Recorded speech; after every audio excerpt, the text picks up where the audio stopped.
Hello friends, कैसे हो आप सब। आई होप आप सब अच्छे होंगे। और ये मेरा एनालिसिस है। मेरा 8 बजे फर्स्ट शिफ्ट में UICAO का एग्ज़ाम था और मैंने ये एग्ज़ाम जर्नलिस्ट कैटेगरी से फ़िल किया था। कैटेगरी नहीं, मतलब जर्नलिस्ट वाले से, स्पेशलिस्ट जर्नलिस्ट बड़े सारे थे, तो मैंने जर्नलिस्ट वाले में फ़िल किया था। तो इसमें जो बहुत सारे मतलब मैंने देखे थे एनालिसिस वगैरह, और जो उसके मॉक भी था ना, तो उसका क्या कहते हैं, जो लेवल था वो RRB PO मेंस कह रहे थे लोग कि उस लेवल का है।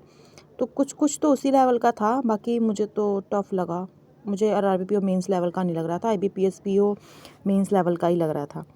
तो इसमें मैंने रीजनिंग में जो मेरा अटैम्प्ट है वो है 19 क्वेश्चन, और मैथ में मैंने 15 क्वेश्चन किया है, और इंग्लिश में जो मेरा अटैम्प्ट है वो है 35।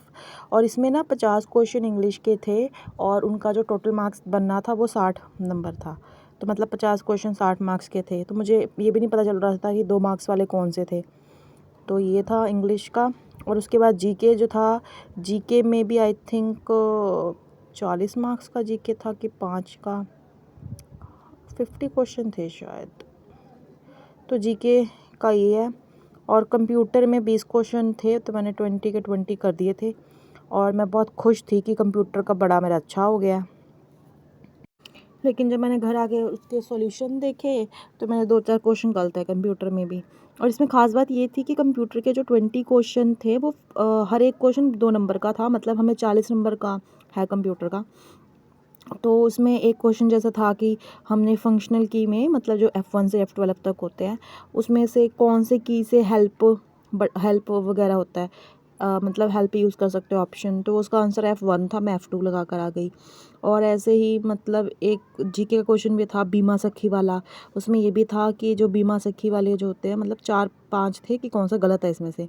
तो मुझे पता था कि यार उसमें मिनिमम पहले 7,000 देना होता है उन्होंने सैलरी, बीमा सखी वाली जो विमेंस होती हैं उनको। लेकिन मुझे पता था 7,000 है। फिर मैंने सोचा, मुझे खुद पे कॉन्फिडेंस नहीं था कि नहीं 7,000 थोड़ी ना था, 8,000 था वो शायद। तो ऑप्शन में 8,000 भी था, मैंने फिर वो ऐसा कुछ करके गलत लगा दिया। मतलब आता हुआ क्वेश्चन भी अगर हम बार बार रिवाइज़ नहीं करते तो ऐसे ही गलत हो जाते हैं। तो ये मेरा था ये एनालिसिस। और बाकी जो हमारा डिस्क्रिप्टिव है, तो डिस्क्रिप्टिव के टॉपिक कुछ इस तरीके से है। तो जो हमारा IBPS PO होता है, वहाँ पे 3 ऑप्शन होते हैं, मतलब 3 ऐसे होते हैं और 3 लेटर। लेकिन जो UICAO था, यहाँ पर हमें सिर्फ 2 ऑप्शन मिले थे, मतलब 2 ऐसे के लिए ऑप्शंस थे और 2 लेटर के लिए थे। तो लेटर 10 मार्क्स का था और जो ऐसे था वो 20 मार्क्स का था।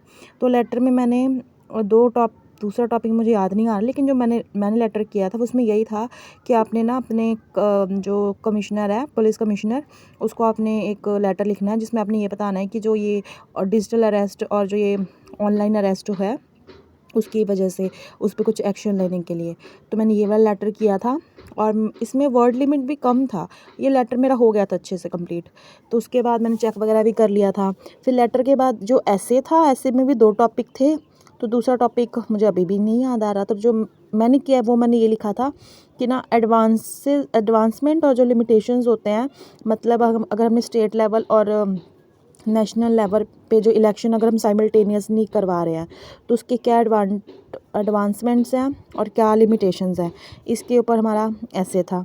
तो ये मेरा ऐसे भी हो ही गया था कंप्लीट। कुछ 11 वर्ड मेरे लेफ़्ट रह गए थे, 11 वर्ड्स।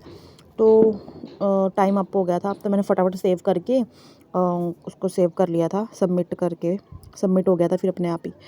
तो ये मेरा एनालिसिस है टोटल, क्या अटैम्प्ट क्या नहीं है। और मैंने कुछ मार्क्स इसके जोड़ के देखे थे, मेरे कुछ 90 के अराउंड आ रहे हैं। तो नहीं होगा क्लियर यार, 90 से थोड़ी ना क्लियर होने वाला है। कट ऑफ वैसे भी इसकी 120-130 के अराउंड जाती है जनरल कैटेगरी की। तो hope so, let's prepare for SBI clerk.